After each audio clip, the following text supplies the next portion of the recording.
first I want to talk about the concert, then I'll show y'all some merch that I have. Some is from the concert, some I got online. Then after merch, I am going to do my official ranking of the songs off of Crash, the deluxe version, so including the extra 4 songs.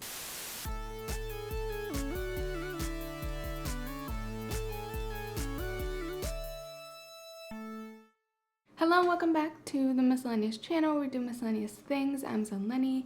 I typically cover TV, pop culture, internet trends, and other miscellaneous things on this channel, so subscribe if that's your vibe. So I've been wanting to make this video for a while now, ever since Charli XCX's new album came out named Crash. I did attend her live show of it, and I knew that was coming up pretty soon, so I decided to wait until after the show so that I could talk to y'all about the experience. Lately I've been doing a lot of TV reviews, and while I love TV, it's really nice to do these types of videos where I can just kick back, talk about music that I love, and even do a little story time of the concert, which is not something I always get to do because my life is not that exciting. So let's get into it. This past Friday, I went to the Crash live tour in Austin, Texas, and it was such a good time. I had never seen Charli live before. I became a fan around when she released her Charli album, her self-titled one. So I'm a new-ish fan of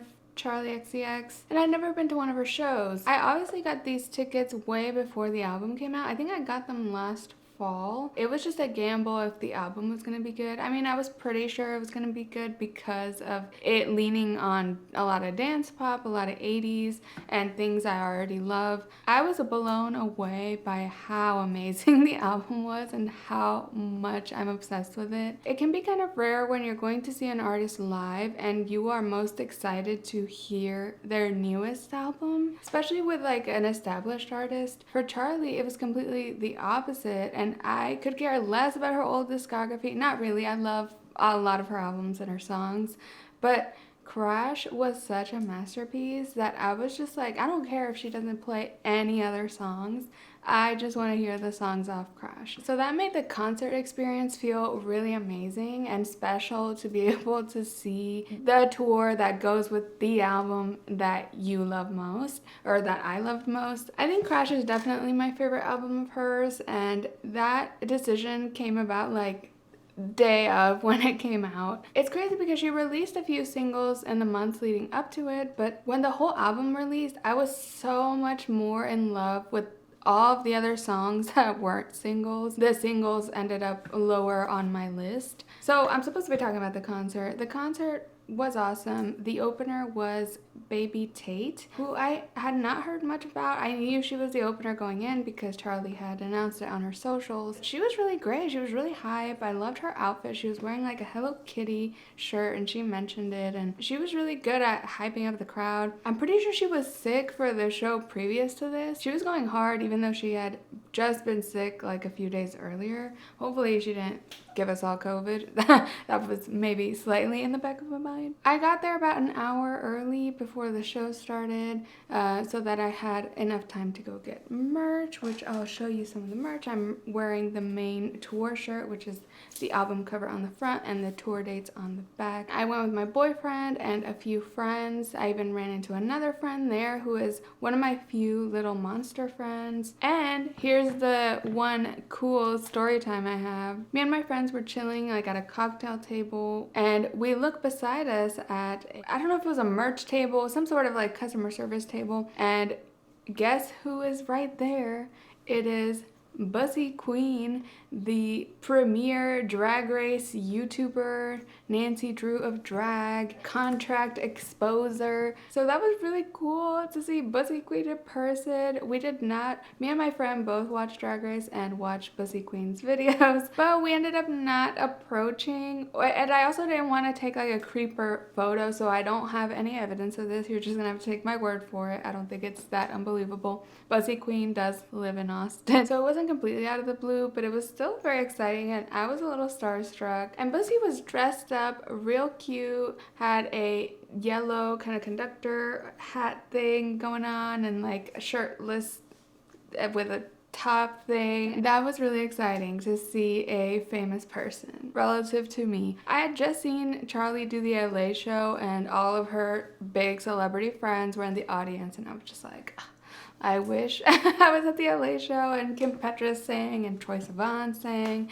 So that was really cool, but they all live there, so I get it. But I was excited I got at least a little mini celebrity sighting. So after we were starstruck by Bussy Queen, we went inside and waited for the show to start. Saw Baby Tate, she was awesome, and then Charli came out. I don't know if I should give spoilers for the set list. Skip to this timestamp if you don't want to learn anything about the set list. She opened with Lightning, which is one of my favorite songs on the album. Spoilers for later in the video, I guess. She did the entire Crash album and mixed in some of her old and big hits too. So she did 1999, she did Gone, she did Boom Clap, which I thought she didn't do anymore. But it was cool because it was a little bit changed up to match, it felt like a little better. She did Visions, she did Unlock It, she did Boys, and of course Vroom Vroom at the end, or towards the end. I might be missing a few, but those were some of the ones that weren't from Crash that were mixed in there. And Charli was just amazing. She looked amazing. I mean, her body right now is super snatched. Like, she looks like a doll.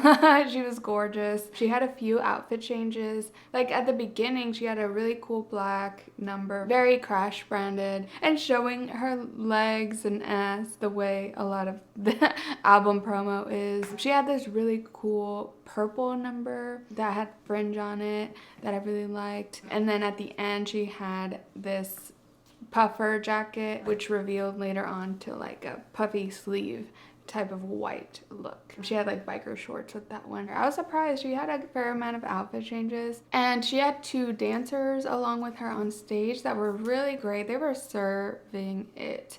I loved the dancers with her, and she was dancing a lot. There was so much choreo in this, and it was so well done, and I'm just so excited for Charli because she was so mainstream at the start of her career, and then she went off into the more experimental and hyperpop route, and now she is trying out again being the mainstream type pop star. She's just so great at it. Like, and I love the stage because if you've seen her stories and stuff, there's like a big circle in the middle that's inclined. I wasn't sure at the beginning if she goes on the circle, like walks on it and stuff, but she does, and it's cool because it raises her up. And something that I find very annoying about concerts, I forgot to mention, I was in the general admission standing room area. I feel kind of conflicted about being in GA because I am short, and I also get kind of tired of being on my feet. I'm a physically very delicate person, so I put up with it for certain people, and also because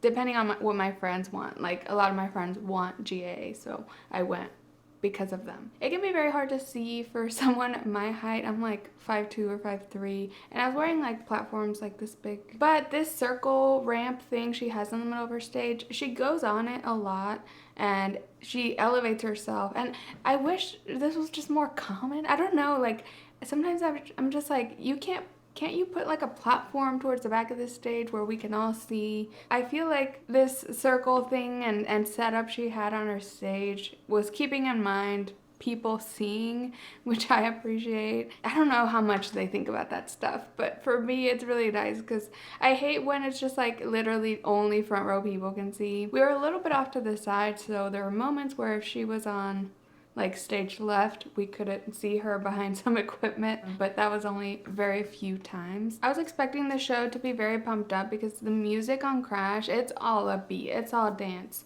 So it was just a very exciting show to be a part of. Charli didn't have a ton of banter with the audience or audience interaction moments, which I don't know how common it is. I feel like it's not that common, to be honest, for artists. I think I'm used to it with Gaga. She like always gives like a motivational speech while she's up there and pulls fans up and gathers like fan art and gifts from people. So there wasn't much of that with Charli. She was going through this as like a big performance. She would say like hype up type stuff between songs, but honestly I did not know what she was saying. I don't know what the fuck she's saying, but girl, I am living. I didn't care. The music was pumping, she sounded great, and it was a spectacular show. It also feels special because this is famously, or she's talked about this a lot, that this is her last album with her current record label. A contract she signed in like her teens, maybe like at 16 or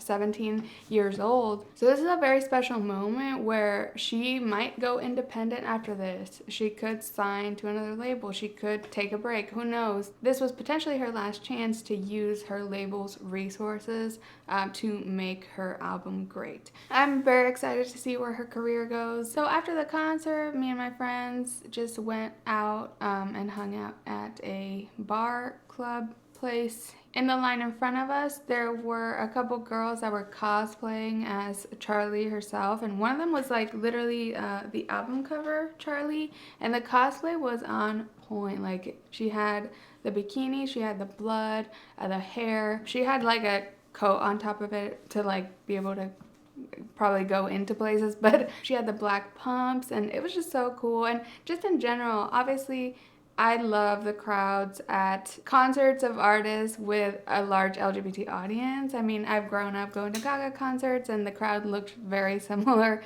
at Charli's concert. It was just really fun to see everyone have really draggish outfits or just go all out with whatever they wanted to wear. Let me show y'all my merch. Let me start with what I'm wearing. Okay, this is the main tour t-shirt, and it was the only one with dates on the back. It is the album cover, has her name.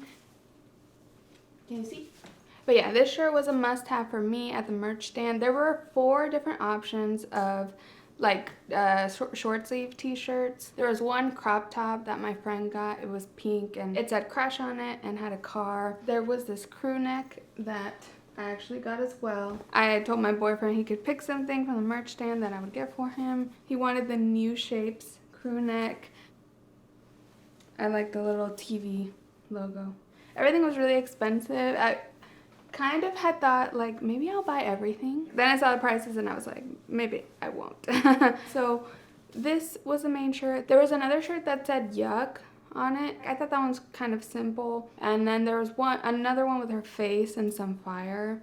Maybe I'll have photos of them. I kind of wanted to get the other one with her face and fire. It had some text on it that I couldn't read from the distance I was at. But I ended up actually getting the ass one. I called it this.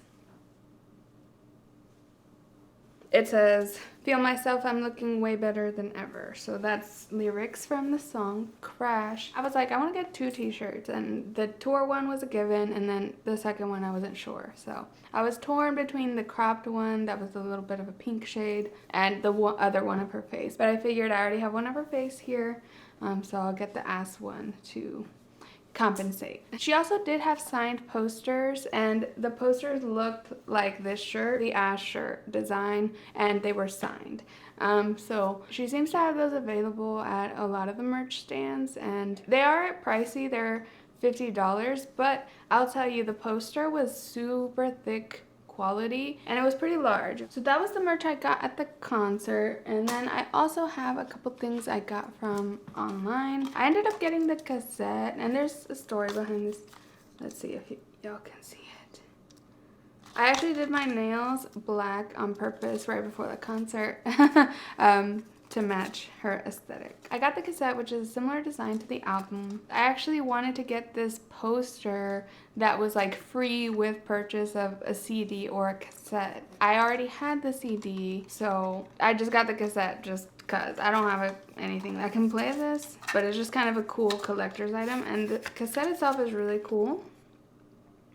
And it has this blue like broken glass design. So let me show y'all the poster that I actually wanted. I have to hold it weird because of the ring light. It's a poster for the song Every Rule with A.G. Cook. This is the dream team right here. Anything Charli and A.G. Cook make is gold, and I'm obsessed. So I really like the song Every Rule. It's the one ballad of the album. Mostly I just really loved the colors of this poster, and I thought it would go well with my backdrop here. So I'm gonna put it up somewhere. I'm waiting for Cameron to come home and help me. I just like the pink and blue gradient, just kind of goes with my whole vibe in here. So when I saw this, I was like, I want it, because a lot of the other Crash stuff, while it is fierce, it's not really my style. It's kind of like a little gory and scary, and there have been times this era where I'm like, ew, gross. I don't need to see that. This one matched my aesthetic, and it has A.G. Cook and Charli XCX, who are my favorite duo, producer, singer, writer duo. So that was a poster, and lastly I have the album, which is just the CD of Crash, similar back. I actually haven't opened it, and I kind of don't want to. Do y'all hate me for that? Am I crazy? Because I get sad about CDs, like losing the little sticker that comes on. I like that it always matches the whole design of the album. I should open it. Let's open it. I will find a place. I'll find like a notebook or something to put that sticker on. Pain.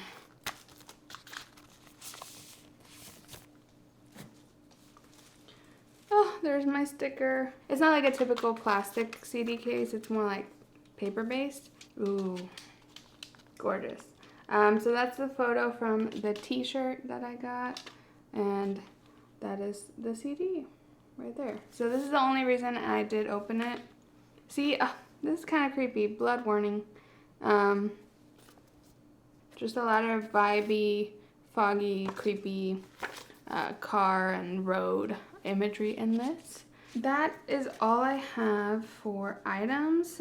I was trying to see if I could unbox this and then unwrap this one, but that might be too much for me. Like I cannot. The sticker, what?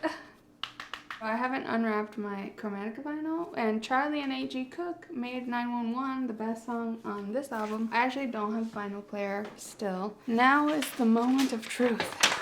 I have a paper with my tier list. Okay, so I made a little tier list to help me figure out my categories and my ranking of Crash Deluxe version. I much prefer the Crash regular album cover to the deluxe album cover. It is too creepy for me. Like I said, the blood stuff already is like pushing it for me. It's not really my aesthetic. It's been a struggle a little bit queasy wise when I'm looking at Charli's socials. But anyway, I love the deluxe album. There's no skips, and that is really rare for me. So the tiers I made are all positive because I love every song. Like it's really hard to rank them that way. So lowest tier is it's a fun bop, like it's something fun to dance to, but it's not something that stands out to me as like a wow moment. Next up is I really like it. In the middle tier is love it, pretty solid. I love these songs. Next tier up is obsessed, and then the very top tier is pop perfection, and they are in order within the category. I'm gonna not take too long. I'm honestly not a musician and I struggle with like describing music, so it is just my opinion, and I'm not trying to start fights with fellow angels. And it's a fun bop category. Lowest on my list is Selfish Girl, which is the first track off of the deluxe. I like this song. It's just like, it feels similar to maybe several songs off Crash, and it just doesn't stick out to me. And also, like, there are times in the song where the lyrics sound placeholder, even though I don't think they're not, but they just sound that way because it just sounds like, raise your hand up if you're something, and it says if you're something. But she's saying selfish, I'm pretty sure. But it just sounds like she forgot to like put in the lyrics that part. It just says like, it's something. Oh, and I should say, so a lot of the singles are lower on my list, and it's mostly because I listened to them a lot before the album came out, so it's very hard for me to judge the singles against the new stuff because it's just like I overplayed them to death. So Selfish Girl is 16th on my list, and then 15th is Beg For You with Rina Sawayama. I love these two, and I kind of wish they had just teamed up for maybe a more original song rather than a rework of an iconic song, just because like the original is already so iconic. It had a whole resurgence on TikTok, and I get why Charli would decide to do something with it, but at the same time it just feels like the original is already so iconic. It's called Cry For You, that it's just hard to compare. In my opinion, it just falls towards the bottom of the list, but it's still a great song. And that's what I'm going to say about all of these. In 14th place is New Shapes. This is another one I think I just played too much. It's very 80s, and that was the whole point of it and vibe of it. It just feels like it doesn't have any of like the newness that a lot of the others have, where it's like they have 80s inspiration but still feel like super modern. I feel like New Shapes was the least modern feeling song of it. Still a great song and collaboration. And 13th on my list is Baby. This one I feel like is a polarizing song. Some people really love it, some people don't, but for me it just feels more like a song to dance to and not one that is like the most memorable. I think the bridge is what helps it increase on my list a little bit. I really love the bridge of that song. It brings in that like dark element. For me, Baby is just, maybe it's just a little repetitive. So next is number 12 on my list, and that is How Can I Not Know What I Want Right Now. Sorry, I always forget the full name of this song because it's so long. And that is like a reworked version of another song, which was interesting because at the concert, just in the merch area and stuff, they were playing the original, and I had never heard it before. I just knew that this song was based on like the previous, like it's almost like a cover or a remix, or I don't know what that's called, but an interpolation. So when I heard that, I was like, oh my god, it's the lyrics. I heard the Monday, Tuesday, Wednesday part, and I was like, it's the deluxe track. I think when I first started listening to this one, it would merge with Selfish Girl for me a lot, so I had a hard time telling them apart. Once I listened to it like on its own, separated from Selfish Girl, I liked the song a lot more, so it's a great one. It's a little bit underrated in my own brain. Next, number 11 on my list is What You Think About Me. I love this song. What You Think About Me is the last deluxe track. It's so funny because it's clearly directed at fans. There's like a twist in the song where it's like, it's even harder when my name's on your shirt. So at first it seems kind of like a love song, but you find out it's about her and her fans, and just like, I don't care what you think about me, I don't give a fuck. So it's a very angsty and fun song. I really like it. That's why it's in the really like it category, isn't it?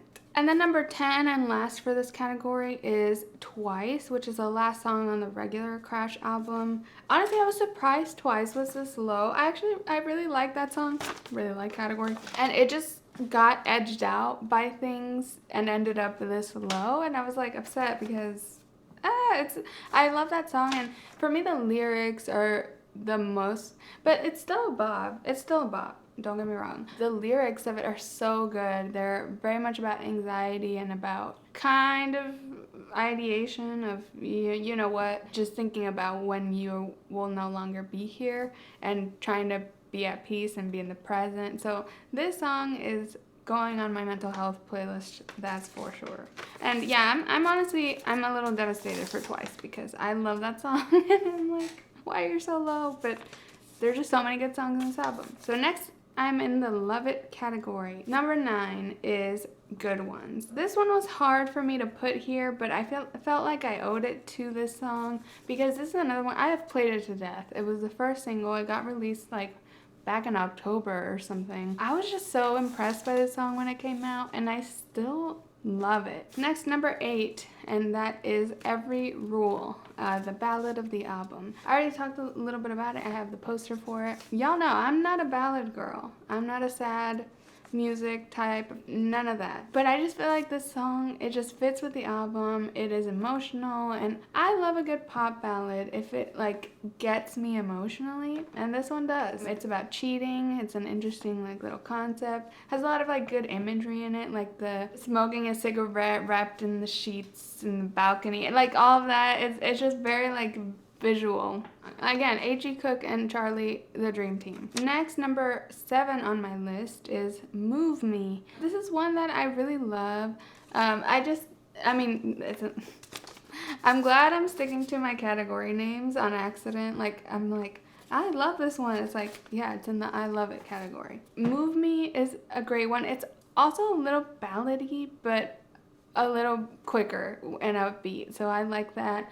And it's emotional. I saw that she was originally going to give this song to Halsey, which I'm really curious if like Halsey is down to do a remix or anything and show her take on it, because her voice is so distinct. It would feel like a different song, but it sounds interesting. But I'm glad Charli kept it because I love it on this album. This one gives me like a little bit of like Avril vibes. The life drawn out, the way she does it feels a little bit like emo girl. Number 6 on my list, and this is my highest ranking deluxe track, and that is Sorry If I Hurt You. This song is a bop, and I assume it was going to be on the original cut of the album when it was named Sorry If I Hurt You. So she's mentioned in some interviews that Crash was originally going to be called Sorry If I Hurt You, and then she changed the name to be more self-referential and fit her discography better,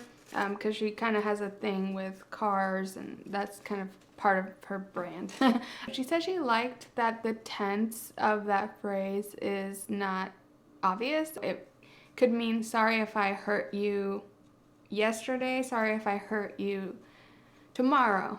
Like, both of those work, you know what I mean? I don't know why she loved that fact about it, but that's what she said in the interview. Okay, now we're into top 5 territory, and all of these are kind of interchangeable, honestly, depending on the time of day. So number 5, we have Yuck.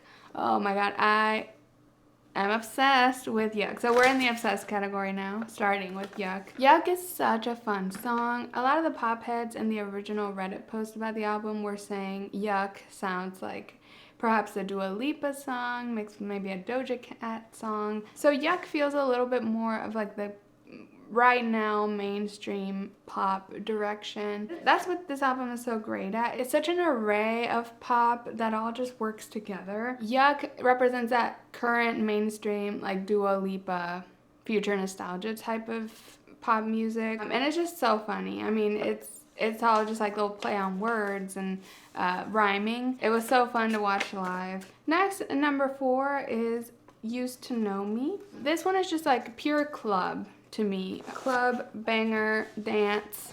It's not like the most innovative or inventive song, but I just cannot help myself when like a good ass dance beat comes on. I can't help myself with that song. And I'm so excited. We're getting a music video soon. The look of her in blonde and cheerleader outfit, iconic already, and I'm excited for that. She's doing a lot of music videos, and I hope she does one for every single song, because every single song on this album deserves a music video. At number 3 on my list, I have Crash, the title track of the album. This is the last one in the obsessed category of my tier list. Crash is just such an amazing opener. I didn't realize the second shirt I got had part of the lyrics, and now I'm really excited that it does, because I love that song. Her vocals are the beat, and it's just like, oh, it's such a good song. And at the end has the crash noises. I do get scared about this song. Like, I love this song. I'm obsessed. It's an obsessed song. I'm obsessed. But I don't play it while I'm driving. I'm such a nervous and anxious driver that I cannot be listening to I'm about to crash. I cannot. So I do skip the song just when I'm driving, and only due to the juju of it, not any fault of the song. I just don't want to put out that energy while I'm already super anxious driving. But I love Crash, and it just gets stuck in my head. It encompasses the album. This one feels more like embracing kind of her hyper pop side a little bit more. It isn't like experimental. I wouldn't label it that, but like it just has that taste of like a little bit of hyper pop and like unconventional pop. And then finally we're at the top 2, and if you haven't deduced it already, number 2 is Constant Repeat. That song is just so perfect. It's some weird mix of like fast and slow. I know it's not slow, but I don't know.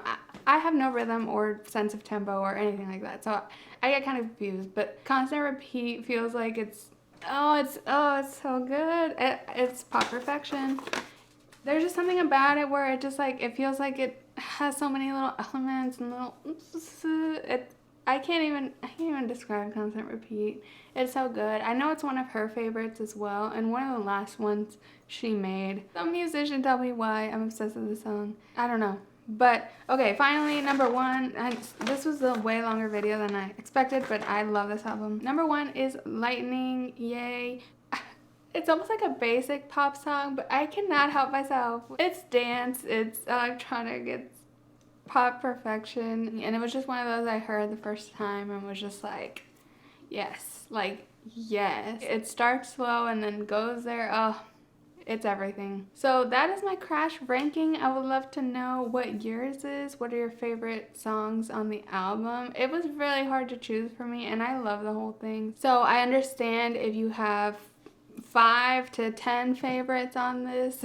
If they differ from mine, I do not care in the slightest. It is music and art, and we all get to enjoy it and rank it and have our own opinions about it. So I'd love to hear your thoughts, if it's drastically different or similar to mine. Have you been to the tour? What did you think? Or are you going soon? Also, special shout out and big thanks to my boyfriend Cameron for going to the concert with me, plus my friends Pam, Aaron, Danny, Alex, that all went with me to the concert. It was so much fun. Please like this video and subscribe to my channel if you enjoyed. I put out new videos twice a week about TV, pop culture, internet trends, and other miscellaneous things. And you can follow me at Miscellaneous on Instagram or Twitter to find out about new videos, or just turn on the bell notification here on YouTube. Thanks so much for watching, and I'll catch you in the next one.